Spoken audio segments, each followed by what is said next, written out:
ಒಂದು ಚಿಕ್ಕ ಟ್ರಿಕ್ ಅನ್ನ ತಿಳ್ಕೊಂಡಿದ್ದಾರೆ ಅಂತ ಹೇಳಿದ್ರೆ ಸಾಕು, ನೀವು ಯಾವುದೇ ಊರಿಗೆ ಹೋದ್ರೂ ಸಹ ಅವರ ಲ್ಯಾಂಗ್ವೇಜ್ ಅಲ್ಲೇ ಮಾತಾಡಬಹುದು. ಹೇಗೆ ಅಂತ ಕೇಳ್ತೀರಾ? ಸೊ ಅದಕ್ಕಾಗಿ ಜಸ್ಟ್ ನಿಮ್ಮ ಒಂದು ಮೊಬೈಲ್ ನ ಹೋಮ್ ಸ್ಕ್ರೀನ್ ಅನ್ನ ಲಾಂಗ್ ಪ್ರೆಸ್ ಮಾಡಿ. ಸೊ ಇದಕ್ಕೆ ಗೂಗಲ್ ಅಸಿಸ್ಟೆಂಟ್ ಆದ್ರೆ ಓಪನ್ ಆಗುತ್ತೆ. ಇದಕ್ಕೆ ಹೇಳಿ ಓಪನ್ ಇಂಟರ್ಪ್ರಿಟೇಟೆಡ್ ಮೋಡ್.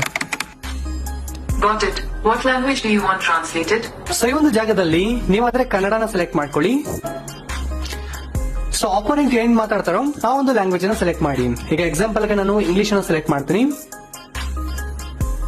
ಸೊ ಈ ರೀತಿಯಾಗಿ ಓಪನ್ ಆಗುತ್ತೆ.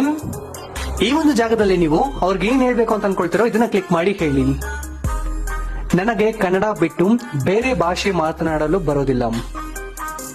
I can't speak any language other than Kannada. So ಈ ರೀತಿಯಾಗಿ ಅವ್ರಿಗೆ ಆ ಒಂದು ಲ್ಯಾಂಗ್ವೇಜ್ ಅಲ್ಲಿ ಅರ್ಥ ಆಗುತ್ತೆ. ಸೊ ಆಪೋನೆಂಟ್ ಮಾತಾಡೋ ಟೈಮ್ ಅಲ್ಲಿ ಅವರ ಒಂದು ಲ್ಯಾಂಗ್ವೇಜ್ ಲೋಗೋ ಇರುತ್ತೆ. ಸೊ ಅದನ್ನ ಕ್ಲಿಕ್ ಮಾಡಿ. It's not a big deal. I will assist you regarding that. ಇದು ದೊಡ್ಡ ವಿಷಯವಲ್ಲ, ಅದಕ್ಕೆ ನಾನು ಸಹಾಯ ಮಾಡುತ್ತೇನೆ.